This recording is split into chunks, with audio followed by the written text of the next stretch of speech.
The superior man understands what is right. The inferior man understands what will sell. The superior man has a sense of shame and holds himself accountable for his actions. The inferior man is proud of his cunning, but hides his shortcomings from others. The superior man is not moved by external events, but holds firm to his principles. If you want to awaken all of humanity, then awaken yourself. If you want to eliminate the suffering of the world, then eliminate all that is dark and negative in yourself. Truly, the great way is not difficult. It only requires that you let go of your desire for things to be as you think they should be, and to instead flow naturally with the currents of life. The mind is not separate from the body, nor is it apart from the world. We often look at things in isolation and forget that all things are part of a larger whole. The great man understands the nature of the world and does not cling to any one thing, for he knows that every moment is impermanent, and each situation is fluid and ever-changing.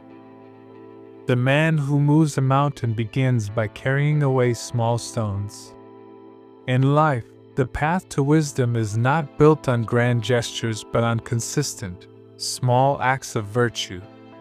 It is easy to get distracted by the big picture and forget that it is the daily decisions and habits that shape the course of our lives. Those who know do not speak. Those who speak do not know. The wise man remains silent when he has nothing to add of value, for he understands that words alone cannot lead to true understanding. It is not enough to have knowledge. We must learn to embody it and express it in our actions, for only through this can we truly influence the world.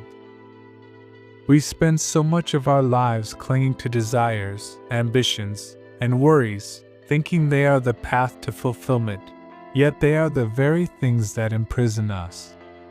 True freedom comes not from getting what we want, but from releasing our attachment to what we think we need. The wise person is not moved by fleeting desires, but flows with the ebb and flow of life itself. The gentleman understands that virtue is not in outward appearances or superficial accomplishments, but in the cultivation of the heart and mind. It is not enough to act with good intentions. One must also strive for integrity, respect for others, and mindfulness in all dealings. Only then can one truly live a life of fulfillment and meaning. The more that you try to control, the less you will have control. The more you let go, the more control you will gain. Life is a paradox. When you stop forcing things and allow them to unfold naturally, you will discover that the world moves in ways you could never have imagined, and opportunities arise without effort. If you do not know where you are going, you will never reach your destination. Life is a journey, and without direction or purpose, it is easy to drift aimlessly. A man must first understand his values, his principles, and his ultimate goal before he can take meaningful steps forward. The greatest mistake is to waste time without purpose. A man is born into this world without understanding its vastness. He spends his life seeking, grasping, and struggling, unaware that all he seeks is already within him. The key to life is not to fight against it, but to learn to surrender and flow with the currents of the world, trusting that everything has its own time and place.